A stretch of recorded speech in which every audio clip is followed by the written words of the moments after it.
الحمد لله رب العالمين والصلاة والسلام على أشرف الأنبياء والمرسلين سيدنا محمد وعلى آله وصحبه ومن والاه. waxaad ku soo dhawaataan xalqadeeni shanaad ee barnaamijkeeni taxanaha inoo ahaa ee akhlaaqda islaamka aan uga hadlaynay. xalqadanna waa xalqadii shanaad. maanta waxaan insha Allah aan kaga hadli doonaa oo sida ustaadkeena inoogu faaqidi doono dhaqanka ama gacan furnaanta iyo deeqsinimada islaamku muxuu ku qabaa insha Allah. Khalid Ali Xasan oo kaamirada inoo haya uma dhexlinayna sidoo kale ka soo qaybgalaashana insha Allah ustaadkan markan siinayna. بسم الله الحمد لله والصلاة والسلام على رسول الله وعلى آله وصحبه ومن والاه. برنامجكنا waxaan ku soo qaadanaynaa gacan furnaashada iyo deeqsinimada islaamka sidoo xoojiyay diinteena suuban oo Nabi Muhammad sallallahu alayhi wasallam uu hogaanka u hayay waxa in badan ay nagu booris akhlaaqda tan ugu sii wanaagsan akhlaaqaadka islaamka uu jiday waxa kamid ah gacan furnaanta iyo qofku inuu ka fogaado cudurrada laha bakhiiltinimada ama shuux waxa laha nabiga sallallahu alayhi Allah subhanahu wa ta'ala quraankiisa wuxuu ku amaanay ansaar way uthiruna ala anfusihim walaw kana bihim khasasa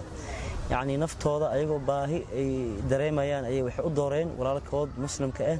baahidii ay u qabeen waxyaalaha adduunyada ku saabsanaa ee naftooda xiriir lahaa sidaas daraad ilaahay quraankiisa wuxuu ku tilmaamay kul muuminiinta ويطعمون الطعام على حبه مسكينا ويتيما واسيرا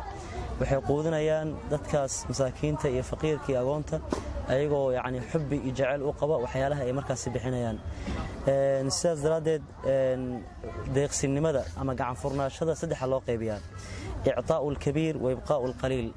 oo loo yaqaan iithaar qofka inuu wax badan bixiyo wax yar uu reebto waxa loo yaqaan iithaar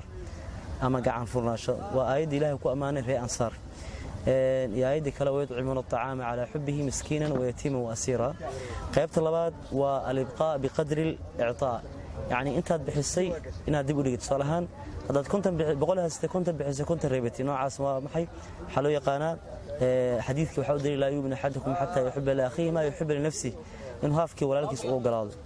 قيبت سدحاد ومحي وإنه قف وربحها وحير وحبضن وربتها taasna waxay daliil u tahay waa tan ugu liidato deeqsinimada ama gacan furnaashada oo inuu bixiyo waxa ugu yar waxa ugu badan uu reebto nabiga sallallahu alayhi wasallam wuxuu sheegay umada in la deeqsin karin hanti gacantaada aad ku haasati innakum lan tas'u an-nas bi amwalikum walakin yas'uhum minkum al-bast al-wajhi dadka deeqsinimada waxa deeqsinimo u siisaan waji furfurnaan iyo gacan furan gacantiina si kaso u furtay macnaha qofkii ma dhargaayay nabiga Allah subhanahu wa ta'ala quraankiisa wuxuu ku dhahay asoo ka hadlaya dadka bil aadanka inaysan marnaba qalbigooda soo dumi karin walaakin Allah yu'allifu man yasha macnaha ilaahay qalbiga qofku doono soo dumaa qalbiga qofku waxa loo soo dumi karaa marka waxay noqonaysaa in gacan furnaashada lagu daro qalbi furan macnaha miskiinka haduu ku soo doonto wax sadaqo ku weydiisto ma hay Allah badalka fiican ku sii dhahdi inaad ku shiraysiiso ama wax kale siiso aad eray iyo hadal xun ku dartay dhahdi maalin kasta waa wareegdaa niyadjabku waxa ka fiican marka qofka inaad qalbi nadiif ah aad ku qancisi kalimadana caawa waxay ku saabsaneed al-'ataa wal-iithar insha Allah ta'ala halkaas ayaan ku soo gowgeynaa. Assalaamu alaykum wa rahmatullahi wa barakaatuh.